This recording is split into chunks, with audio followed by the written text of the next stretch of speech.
जी अभी जो हम करने जा रहे हैं वो इनफिक्स टू पोस्टफिक्स है। इनफिक्स टू पोस्टफिक्स का मतलब है कि जो हमारे प्लस माइनस के साइन है वो अब एंड पे आने चाहिए एक्सप्रेशन के, मतलब यहाँ पर इस तरह आने चाहिए, ठीक है ना। अच्छा जी, अब क्या है कि पहले वाले जो रूल्स थे, जो पहले वाली वीडियो में हमने रूल्स देखे थे वही रहेंगे। एक दफ़ा फिर बताती चलूँ कि स्टैक जोन है वो खाली ऑपरेटर्स को लेगा और प्रेसिडेंस के मुताबिक लेगा। अगर पावर डिवीजन मल्टीप्लाई, अगर डिवीजन है तो मल्टीप्लाई का साइन जोन से है वो अंदर नहीं आ सकता। डिवीजन को निकालोगे तो मल्टीप्लाई आएगा। अगर सब्ट्रैक्शन है तो एडिशन का साइन नहीं आ सकता, एडिशन को निकालोगे तो सब्ट्रैक्शन आएगा। मतलब कि अगर पहले माइनस है तो सब्ट्रैक्शन आ सकते हैं, लेकिन अगर पहले डिवीजन है तो ऊपर सब्ट्रैक्शन नहीं आ सकती। छोटी चीज़ नीचे, बड़ी चीज़ ऊपर, लेकिन बड़ी के ऊपर छोटी नहीं आएगी। कुछ इस तरह का सीन चलेगा। अगर आपकी ब्रेसेस ओपन हो गई, मतलब ये ओपनिंग ब्रेसेस हो गई, तो उसको आपने स्टैक में पुश कर देना है। स्टैक में सिर्फ ऑपरेटर्स जाएंगे, ब्रेसेस जाएंगी, उसके अलावा और कोई चीज़ नहीं जा सकती। अगर आपकी जो ब्रेसेस हैं वो मतलब क्लोजिंग ब्रेस आ जाएगी तो आप स्टैक में से तब तक चीज़ें निकालते रहेंगे जब तक ओपनिंग ब्रेस नहीं आ जाएगी। एट द एंड जितना भी स्टैक के अंदर मटेरियल होगा आप उसको पॉप कर देंगे, ठीक है। पहले वाले में हमने रिवर्स किया था ऊपर नीचे, बट अभी हम रिवर्स नहीं करेंगे, वैसे ही चलेंगे। यहाँ पे हमारे पास 3 पोर्शन होते हैं, करेक्टर,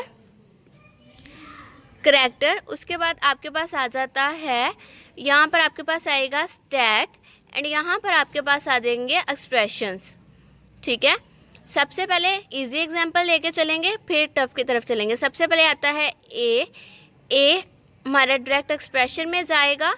उसके बाद आता है हमारा प्लस, उसके बाद यहाँ पे प्लस हमारा स्टैग में आएगा एंड ए एज इट आ जाएगा। उसके बाद हमारा आता है बी हमारा डायरेक्ट स्टैक में जाएगा, ए बी। उसके बाद आता है मल्टीप्लाई, नीचे छोटा साइन है, ठीक है, पहले प्लस का, अब इसके अंदर मल्टीप्लाई आ सकता है, तो यहाँ पर आ जाएगा, ये एज इट आ जाएंगे, ठीक है। उसके बाद आता है सी, तो सी इधर आ जाएगा, ए बी एंड सी। अब आता है प्लस, तो पहले प्लस है उसके ऊपर मल्टीप्लाई है तो प्लस नहीं आ सकता, इन दोनों को पहले पॉप करना पड़ेगा, ए बी सी। सबसे पहले मल्टीप्लाई आएगा, ठीक है, और उसके बाद प्लस आएगा। फिर आता है डी, एंड यहाँ पे अब स्टैक के अंदर क्या सेव है, स्टैक के अंदर प्लस सेव है। अच्छा, डी आता है तो डी आपका एज इट ऊपर चले जाएगा, A B multiply plus D, and यहाँ पर आपका प्लस ही सेव रहेगा। नेक्स्ट आपके पास क्या है, कुछ भी नहीं है। अब इसके अंदर स्टैक के अंदर जो भी होगा वो हमने पॉप कर देना है, तो हमारे पास आ जाएगा A B C multiply plus D, and stack के अंदर प्लस है तो प्लस आ जाएगा।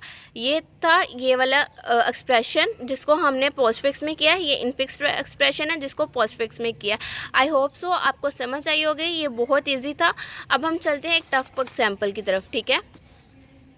इसको करते हैं क्योंकि इसमें डबल ब्रेसेस हैं। एक सिंपल एग्जाम्पल किया, अब एक ब्रेस वाले एग्जाम्पल करेंगे। सबसे पहले वही चीज़ें चलेंगी, करेक्टर आएगा, स्टैक आएगी, एंड उसके अंदर एक्सप्रेशंस आएंगे, ठीक है। सबसे पहले ओपनिंग ब्रेसेस है तो यहाँ पर स्टैक के अंदर ओपनिंग ब्रेस चलेगी, ठीक है। उसके बाद दूसरी ओपनिंग ब्रेस है तो यहाँ पर ये वाली ओपनिंग ब्रेस पर वापस से आ जाएगी। यहाँ पर यूँ आगे, मैं चीज़ें आगे को इसलिए लिखती हूँ कि स्टैक के अंदर जिस तरह से चीज़ें निकलेंगी हम इधर से चीज़ें निकालनी शुरू करेंगे, ठीक है ना। यहाँ पर भी ये एक्सप्रेशन खाली रहेगा। उसके बाद आपके पास आता है ए आपका ये स्टैक एज इट रहेगी एंड ये एक्सप्रेशन में जाके सेव हो जाएगा। उसके बाद आता है प्लस, तो ये देखें, अब यूं करके पहले एक ब्रैकेट, दूसरी ब्रैकेट, फिर प्लस, एंड यहाँ पर आपके पास ये एज इट आ जाएगा। उसके बाद आता है आपके पास बी, तो यहाँ पर प्लस ऐसे रहेगा, ठीक है, ये वाला यूं करके एंड ए बी के साथ लग जाएगा, ठीक हो गया। अब आ जाती है क्लोजिंग ब्रैकेट। क्लोजिंग ब्रैकेट किसकी आ रही है, इसकी, तो क्लोजिंग ब्रैकेट जिसकी आ रही है वो ये वाला एक्सप्रेशन है। ये वाले एक्सप्रेशन की ब्रेसेस ये वाली है, तो यहाँ से इससे पहले प्लस आता है तो प्लस को पॉप करके उस ब्रैकेट को भी पॉप कर देंगे, लेकिन उसको यूज़ नहीं करेंगे। अब मेरे पास रह गई बस ये वाली ब्रैकेट, इधर यहाँ पर ये वाली ब्रैकेट है। अब नेक्स्ट आता है माइनस, तो यहाँ पर आपके पास रहेगा माइनस, ये एज इट रहेगी, ए बी प्लस ये एज इट रहेगा, ठीक है। आगे आता है सी, तो ये ऐसे रहेगा, तो ये रहेगा ए बी प्लस सी। उसके बाद आता है मल्टीप्लाई। अब नीचे क्योंकि माइनस है तो मल्टीप्लाई बड़ा है तो वो आ सकता है, ठीक है, minus multiply and bracket, and यहाँ पर ये एज इट रहेगा। उसके बाद आता है एक और ओपनिंग ब्रैकेट आती है, तो यहाँ पे ओपनिंग ब्रैकेट एज इट रहेगी, ठीक हो गया, एंड यूं करके ये एक्सप्रेशन भी एज इट रहेगा। उसके बाद आता है डी, तो डी आपका डायरेक्ट इधर चले जाएगा, A B plus C and D. अब नेक्स्ट आपके पास आता है डिवीजन का साइन, तो ब्रैकेट है तो इससे फ़र्क नहीं पड़ेगा कि हम पहले वाले निकालें कि ना निकालें, ये इसमें स्टैक में सेव हो जाएगा एंड ये एक्सप्रेशन एज इट रहेगा। उसके बाद आपके पास आ जाएगा ई, ये को आप डायरेक्ट ये चीज़ सेम रहेंगे एंड यहाँ पर सेव हो जाएगा, A B plus C plus D plus E. And अब आपके पास आ जाती है क्लोजिंग ब्रैकेट, तो ये सबसे पहले डिवीजन का साइन बाहर निकलेगा, ठीक है, एंड डिवीजन का साइन हम निकाल लेते हैं, ये वाला यहाँ पर आ जाएगा और यहाँ पर आ जाएगी एक क्लोजिंग ब्रैकेट, मल्टीप्लाई का साइन माइनस एंड फिर एक ओपनिंग ब्रैकेट।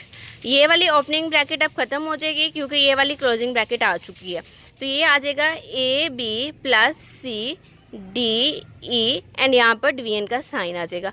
अब एक और क्लोजिंग ब्रैकेट आ रही है, ठीक है ना, यहाँ पे आप देख सकते हैं यहाँ पर आपके पास एक और क्लोजिंग ब्रैकेट आ रही है, तो आपने क्या करना है, ये दोनों सिंबल्स को भी बाहर निकाल देना है। तो यहाँ पे हमारे पास हो जाएगा A B plus C D E division multiply minus. अब नेक्स्ट आ जाता है प्लस, तो स्टैक क्योंकि एम्प्टी हो गई है तो प्लस हम इजीली सेव कर सकते हैं, यहाँ पर प्लस सेव हो जाएगा एंड ये एक्सप्रेशन एज इट आ जाएगा। एंड उसके बाद आता है एफ, एफ को क्या करते हैं हम, क्या करेंगे, इसमें एक्सप्रेशन में डाल देंगे। अभी मैं एक्सप्रेशन यहाँ निकल रही हूँ क्योंकि स्टैग में से सिर्फ प्लस ही सेव है, A B plus C D E division multiply minus F stack में सेव हो जाएगा। अब जो बाकी रह गया स्टैग के अंदर वो है प्लस, तो प्लस बाहर आ जाएगा। यही आपका आंसर है, यहाँ पे आउटपुट भी सेम आ गई है। आई होप सो आपको ये प्रोसीजर समझ आया होगा। इसी के बेस पे एक पास्ट पेपर का क्वेश्चन है, उस पर मैं सेपरेटली वीडियो बनाऊंगी एंड आई होप सो ये चीज़ें आपको समझ आई होंगी। पोस्टफिक्स ईजी है बनिस्बत प्रीफिक्स के, क्योंकि उसमें ये सारी एक्सप्रेशंस को कन्वर्ट करने का तरीकाकार यही है, मतलब आपने इसी तरह कन्वर्ट करना होता है एंड रूल्स भी आपके यही वाले रूल्स हैं, ठीक है, ये वाले रूल्स हैं आपके, आपने इन रूल्स को फॉलो करना है। बाकी तरीकाकार यही है कि आपने ये करना है, बस थोड़ी बहुत चेंजेस होती हैं, लिटिल बिट चेंजेस होती हैं, बाकी चीज़ें यही हैं। आई होप सो आपको समझ आई होगी। मिलती हूँ अगली वीडियो में जिसमें हम इन दोनों को कोडिंग कर रहे होंगे और साथ ही इससे रिलेटेड एक पास्ट पेपर का क्वेश्चन सॉल्व कर रहे होंगे। तब तक के लिए अपना ख्याल रखिएगा, दुआ में याद रखिएगा। अल्लाह हाफिज़।